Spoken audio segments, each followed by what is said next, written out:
Yep. Okay. Go! Will you hand me my screen box?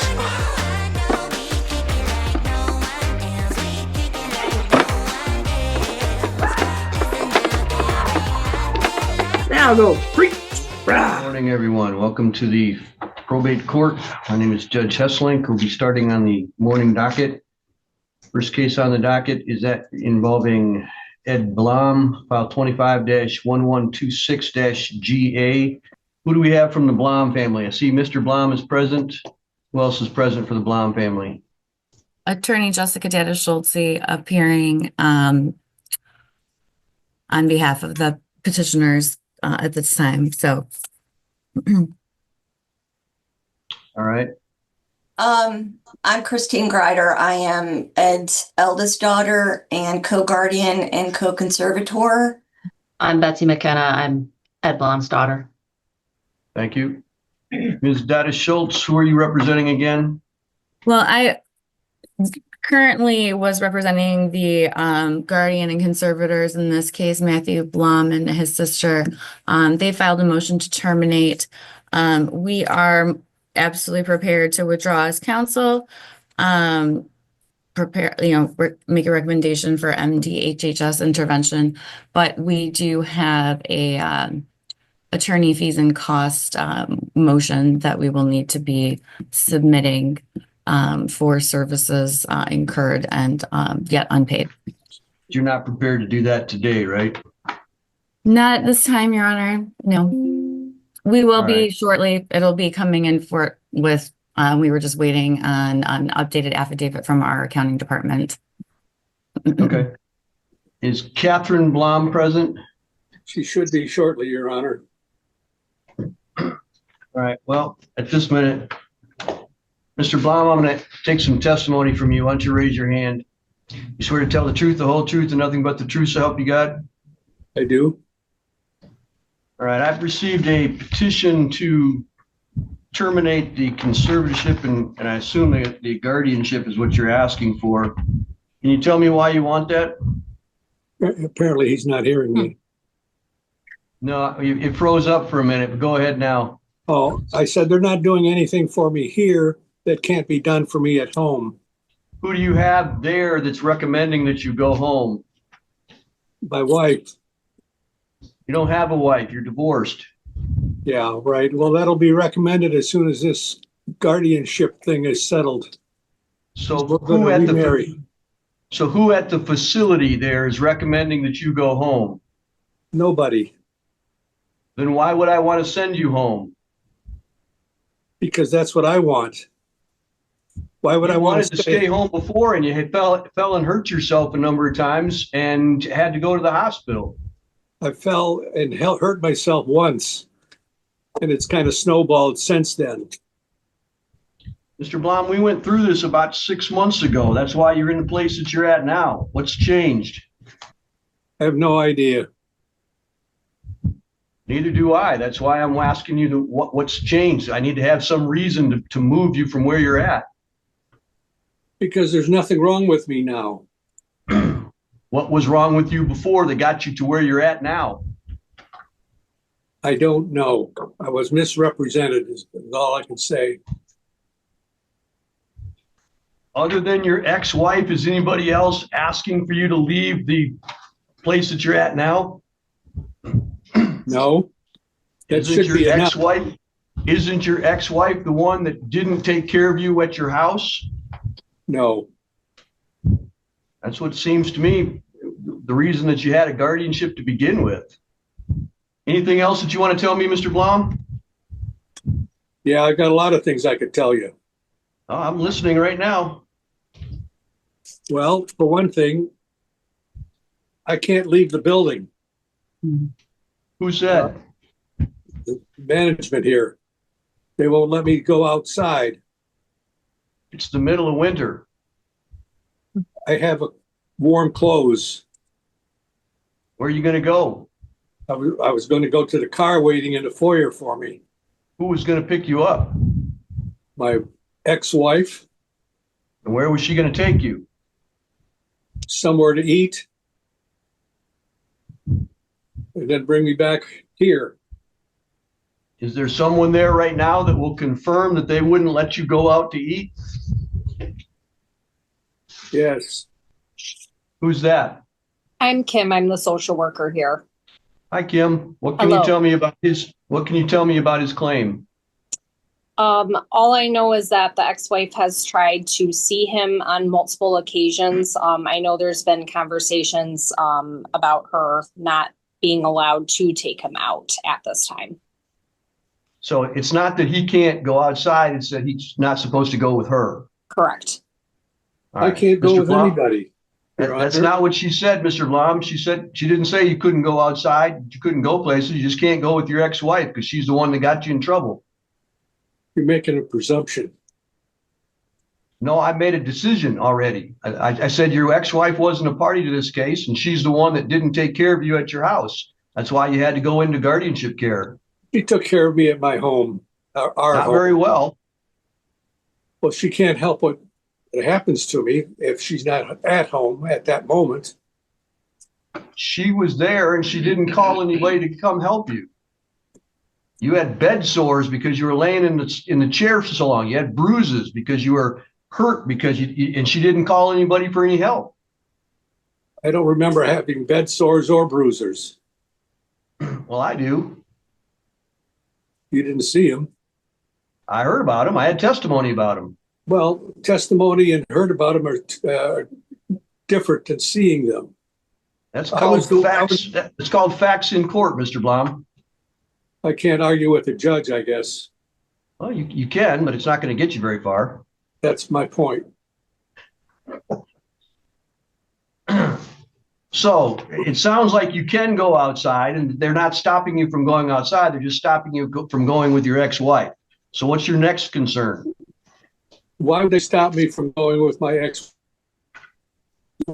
I just explained that to you. She was the person that caused you to have to go into guardianship because she didn't care for you well. Well, I was there, and I disagree with your assumption. You're certainly able to disagree with me, but you asked why, and I just told you why. Anything else that you have a problem with? Yeah, I don't get any money. I'm supposed to get like $60 put into an account here. And when I went to get some money out of it, they told me the only reason I can only use it to get haircuts with, according to my son. They wouldn't give me any of the money. I haven't had my phone. They took that away from me, supposedly to get it fixed, and I've never seen it since then.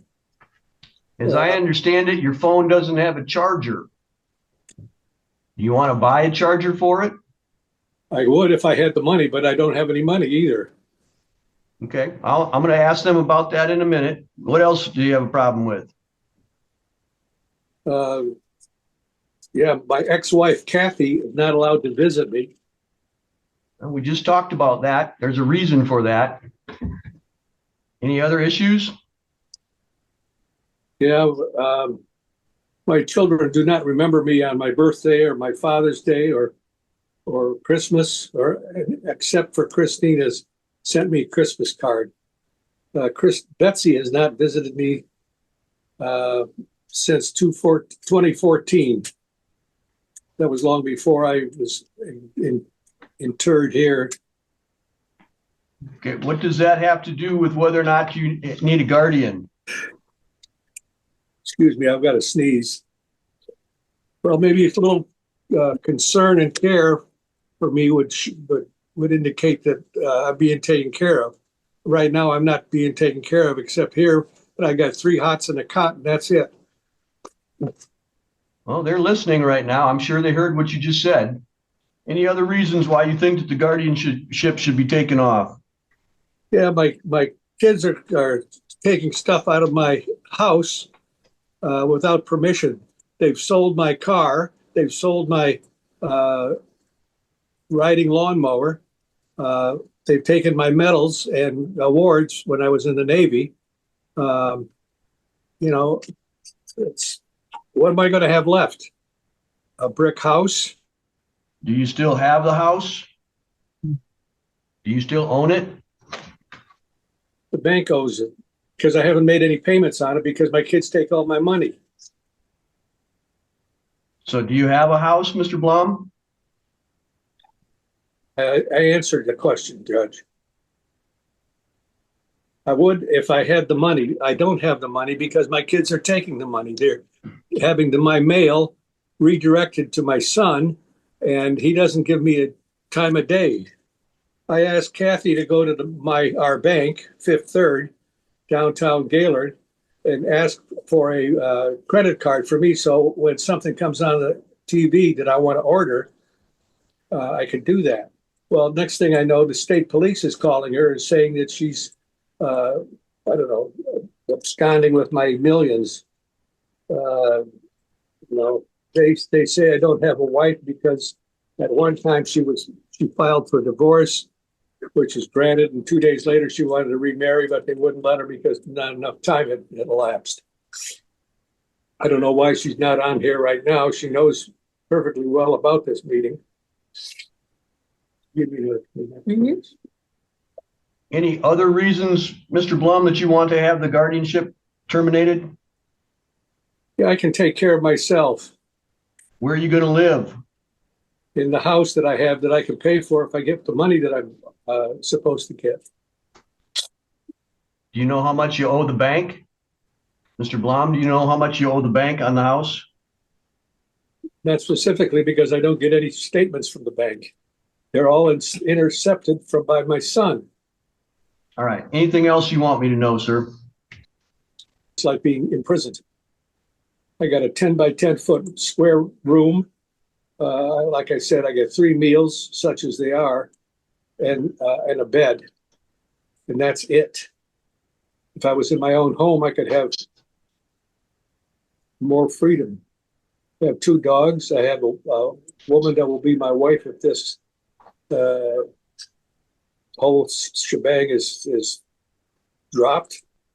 All right. Let me hear from Ms. Greider next. Let me put you under oath. Ms. Greider, would you raise your hand so I can swear you in?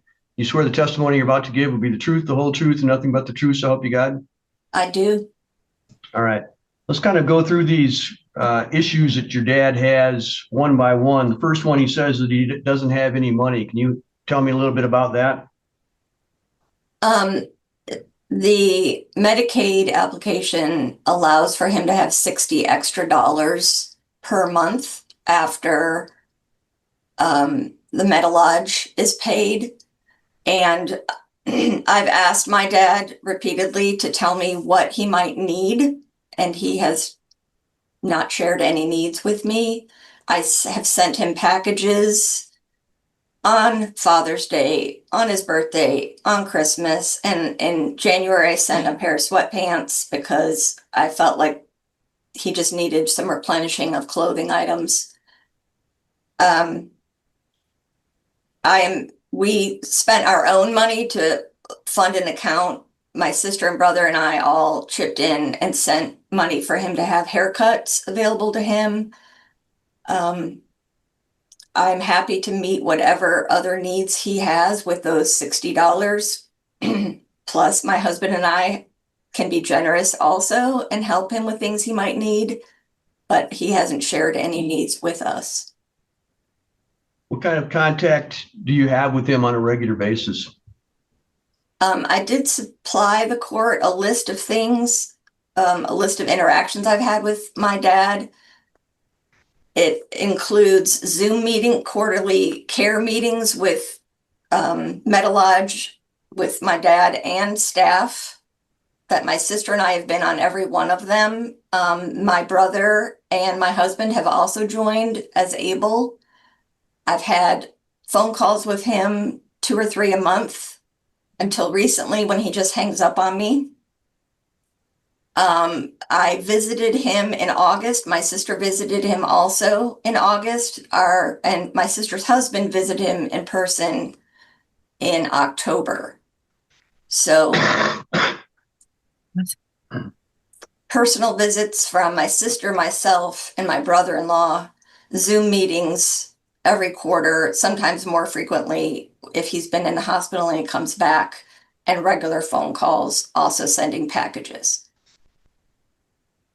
When you say regular phone calls, is there a somebody that would be able to call him weekly so he can have a little more frequent contact? I mean, you could spread that out between the family members, but would that be available? Any of the family members are welcome to call him. I'm just wondering if we could set something up where he could know that there's going to be a phone call on such and such a day at such and such a time. Oh, like a regular schedule? Absolutely. I think that would do a world of good for him so that he doesn't feel quite so isolated and quite so lonely. Is there a Certainly. way that you could set that up maybe rotate it between the family members so he gets to talk to everybody on a regular I would be basis? happy to.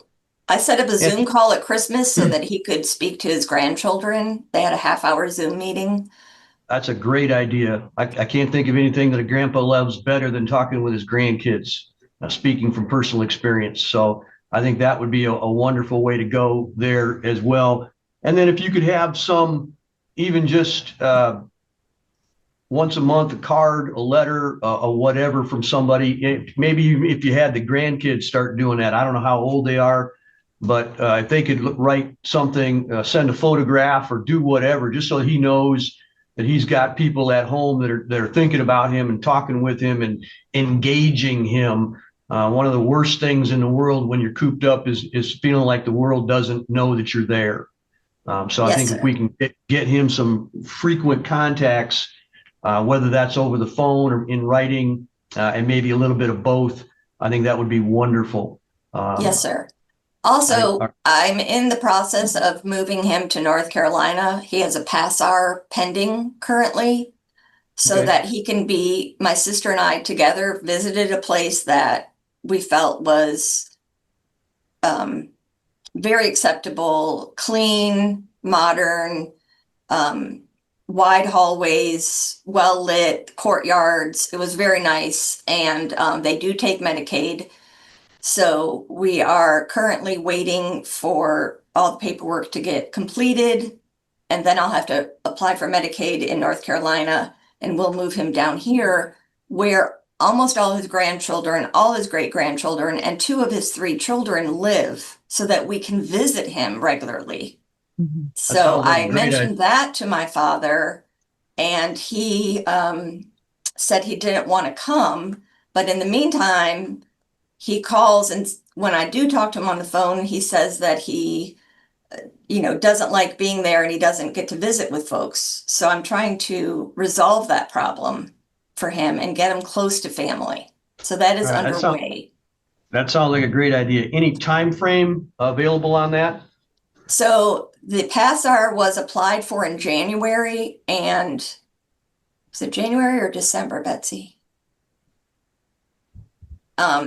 It's been weeks, and I checked with her last week prior to this hearing to see where, and she said it was still pending. It's apparently a 6 to 8 week process. Okay, well, at least you're started on that, and it sounds like a great idea to me. Let me take your dad's next issue with the phone and the charger. Tell me a little bit about that. My dad has had an unreliable cell phone for years. In fact, I used to call Kathy's phone if I wanted to speak to my dad, because my dad didn't have it turned on, he didn't have it charged. Whatever the issue was, it was always a problem to try to get a hold of him. So when he got to Metalodge, his phone wouldn't charge, and I asked Metalodge staff to please use a different charger to try to get his phone to charge. And I believe they attempted to get his phone charged, and it would no longer take a charge. I have a new Google phone that I'd like for him to get set up on, but frankly, I was waiting for him to get to North Carolina so that I could help him manage it. All right. If he were to receive regular phone calls, that may take care of, in the interim, that may take care of that issue for him a little bit better too. So I'll leave that in your discretion. The issue with his ex-wife visiting and having contact with him, what are your thoughts on that? Your Honor, I believe Catherine to be manipulative, dishonest, and I don't trust her. My sister and brother feel the same. There's been multiple interactions where she's lied to medical staff, to law enforcement. She always called my husband and I to complain about my dad before the divorce. When she called to tell me she was divorcing him, it was because he was cruel to her. That is a direct quote. And then when she found she was unable to purchase a home in Florida because of their lack of payments and foreclosure, which ruined her credit as well as his, she came back. I don't think she's good for my dad, and I have asked our lawyer to talk to Metalodge's lawyer to not allow her access. I don't think I'm wrong on this. My brother, my sister, my husband, and my brother-in-law all concur that that is the wisest action to take regarding Catherine. All right. Excuse me. Your dad made some allegations that his car had been sold, his lawnmower had been sold, he couldn't find his medals. What can you tell me about those things? I don't know about his medals. His lawnmower was sold, and his car is still at my brother's house. We would like to sell that vehicle that he can no longer drive. He was ordered by a doctor not to drive anymore, and he has an expired license before the fall in April of 25 that started this whole thing. We would like to sell the vehicle to pay the back amount owed to Metalodge, which is only owed to Metalodge because Catherine helped herself to his funds twice, writing large cashier's checks to herself, which made us unable to pay Metalodge for the month of May. Once the vehicle is sold, that will pay the back amount owed to Metalodge and also any amount needed for transferring him to the North Carolina facility. All the rest of the money will stay in his account. We have no desire to spend his money or steal anything of his. That is a fabrication of Catherine's that she has shared with my father, and he believes her. It is false. We have nothing but his best interest at heart. And you as a guardian are keeping track of his finances and in fact are required to, at some point at the end of the year, required to account to the court for all those things. Is that correct? In June. Your Honor, everything that goes into his account is his 2 small annuities and his Social Security. And the only checks that have been written against that account have been to Metalodge. That's the only accounting that has to be shown because that's all that's happened. What is the status of his house? The bank foreclosed on that house. There was an auction on October 9th, and now the Veterans Administration owns the home. I also supplied the court with Otsego County Court tax records to show this because the Veterans Administration had backed that particular loan, which I believe was a predatory loan. And they now own the house. So my father doesn't own the house, Catherine doesn't own the house, and I assume they will be taking over the house and reselling it to recoup the losses. I don't know that. It's up to them. Do you know where his ex-wife Catherine is living now? Oh, she's living in that house, I believe. All right, but your understanding that she does not own the house, and is she going to be evicted from there, or don't you know? I don't know. I started on. I got so many nasty text messages from her, Your Honor, that I finally blocked her. So I don't know. I don't have any communication with her anymore. All right. It was not good for me to continue to receive those messages. I can understand that. Is there anything else that you want me to be aware of in deciding what to do with this case? I can only tell you, sir, that my sister, my brother, my husband, and my brother-in-law are all of one mind. We are all cooperating, working together to provide the best care for our dad. We love him despite his crankiness, and we are loyal to taking care of him. I don't know what else to say. Thank you. Mr. Blom, do you have any questions for your daughter? $60 a month. And it's funny, I've only had 2 haircuts since I've been here, and the account only has $40 in it. So whatever she thinks is happening isn't happening. I don't want to go to South or North Carolina.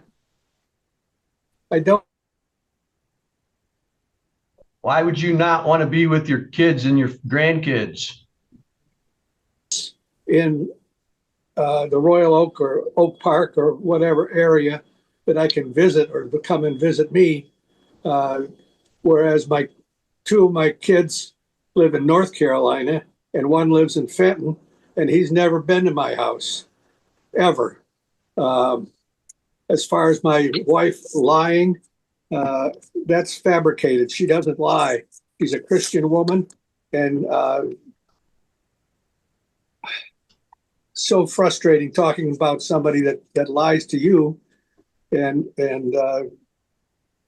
said. Mr. Blom, do you have any questions for your daughter, for Ms. Greider? That it's she just doesn't do it. Kathy's asked her over and over again, and nothing happens. You're 81 and you want to go home. That's all. Yeah, I'm 81 and I want to go home. Who is that? That was Kathy. Where is Kathy? Where is Kathy at? She's at the house that we don't own. So how am I hearing her? Excuse me? Your Honor, she called in and said she could not connect to the Zoom hearing, so I put her on speakerphone. Take her off speakerphone because she can't be telling him what he's supposed to say. Yep. She can listen, but she can't tell him what to say. Did you hear that, Kathy? Yes. Okay. Like I said, or was going to say, I'm 81 years old. I want to live with my ex-wife, to be reunited as husband and wife in the home that I've been in for the last over 30 years. And to go down to North Carolina or God knows where is the last thing that I want to do. I don't care who they set up or whatever. I don't want to do it. And I don't know how many years I've got left. It certainly isn't anywhere near in North Carolina. My son-in-law, Ian, has visited me once because his brother lives in Brighton, and it wasn't that far of a trip for him, apparently, out of the kindness of his heart. But his wife, Betsy, and Christine and Scott have never come and visited me here. That's untrue. Once. Ms. Greider, just let him talk. 11 months ago when I was at Munson. Since then, I've been here. They have never visited me. I just feel in my heart that this whole thing is going the wrong way for me. I want to go home. I don't want to be here. I don't know how long I've got left as far as years or lives or whatever. Certainly no one loves me as Kathy does, especially my own kids. They say they love me, but they don't show it in any way. I'm very disappointed in the whole procedure so far. I feel that it's going the wrong way as far as what I would like to have done. Anything else you want to tell me, Mr. Blom?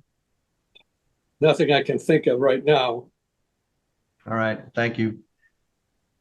Mr. Blom, I am watching your children very carefully as we're having this hearing, and it appears to me that you're breaking their hearts. It appears to me that they are doing everything that they can in their power to make your life as good as possible, that they are, in fact, acting in your best interests, that they are doing what they can to get you into a place where you will feel loved. It is difficult, separated by the distance that you are from them, through nobody's fault, but that's just what life circumstances did. And they are working to bring you closer to them and to your grandchildren, and they are providing for you well now. I have previously sat through a hearing and made a determination that your ex-wife, Kathy, was not a party to the case, and that she did not have your best interests at heart, and that she was at least in part responsible for the circumstances under which you were in medical difficulties and were unable to take care of yourself. You were living in a home at times without heat, and had serious medical issues because of that, because of the falls and because you weren't able to get out of your chair on a regular basis. And she did nothing to assist you in that process. That's why you were brought into guardianship to begin with. I see nothing now that has changed. There were allegations before about her financial manipulation of you. I don't see any different happening now. And I find it to be inappropriate to take the guardianship off now.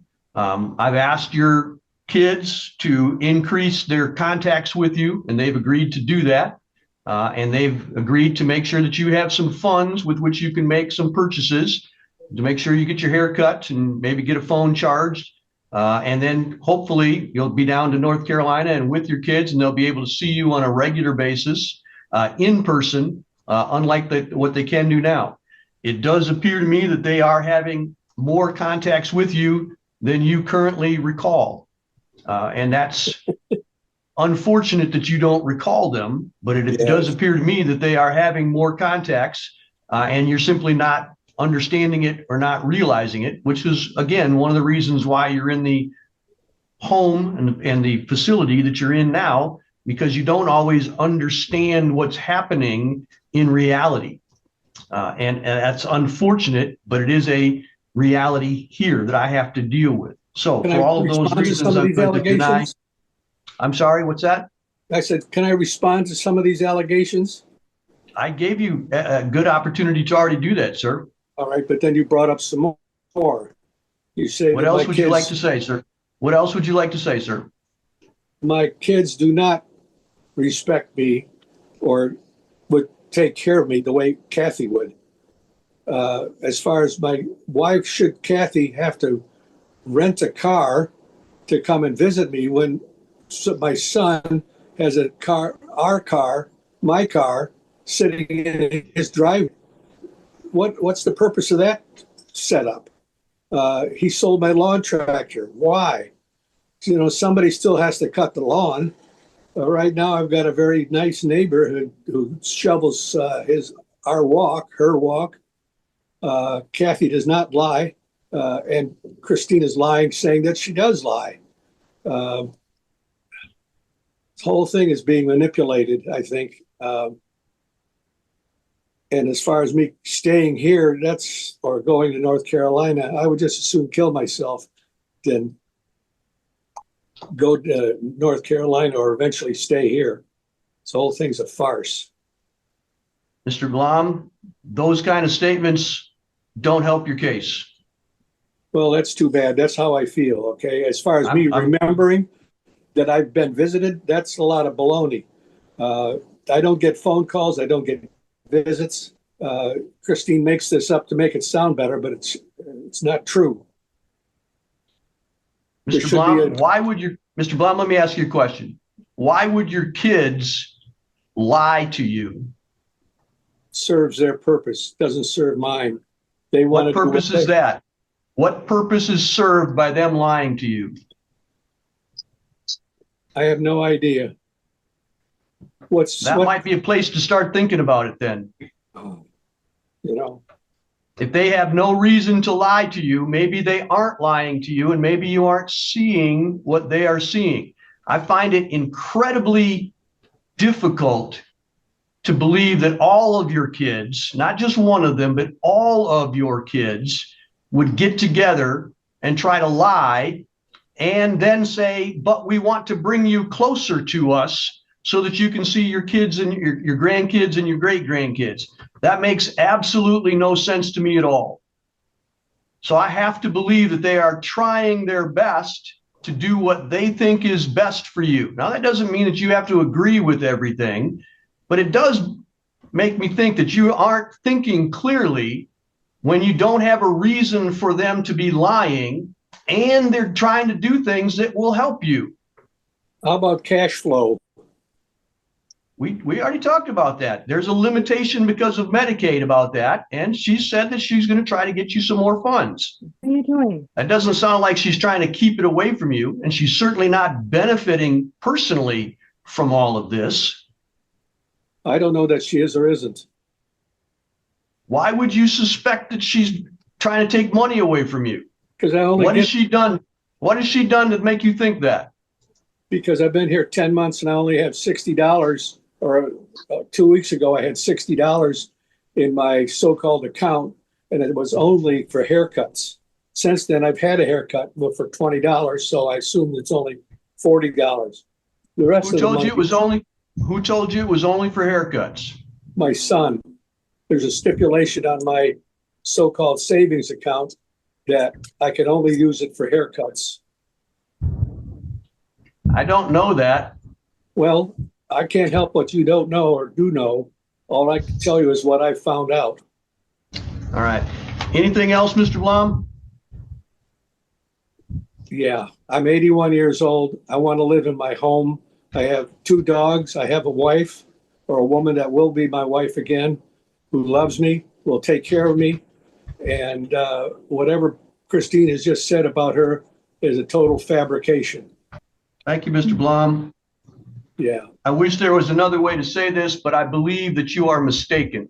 And because I believe that you are mistaken, I find that your children have done the things that in your best interest, and it would not be in your best interest right now, given your physical health and your mistaken mental health attitude. I don't believe it would be appropriate to remove the guardianship from you, and I deny your request. That'll be the order of the court. Thank you. That's all for today. Dipshit. Are you kidding me? Oh my God. You have got to be kidding me. What is going on today? This is a joke. This is a joke. Today is an absolute joke. We need an interpreter. I need an interpreter when I cannot express myself sometimes. Oh my God, sir, put that cigarette out. I don't give a crap that you are outside of this. What is wrong with everybody today? You know what, Miss Green, we're going to start bringing people in person. People are going to learn how to act in a courtroom. Can you hear it? Can you hear it? Ma'am? Ma'am? Can you hear it? No. Okay.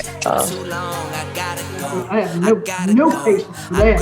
And trust me, out of the day, I'm going to be, I'm the one that needs a drink.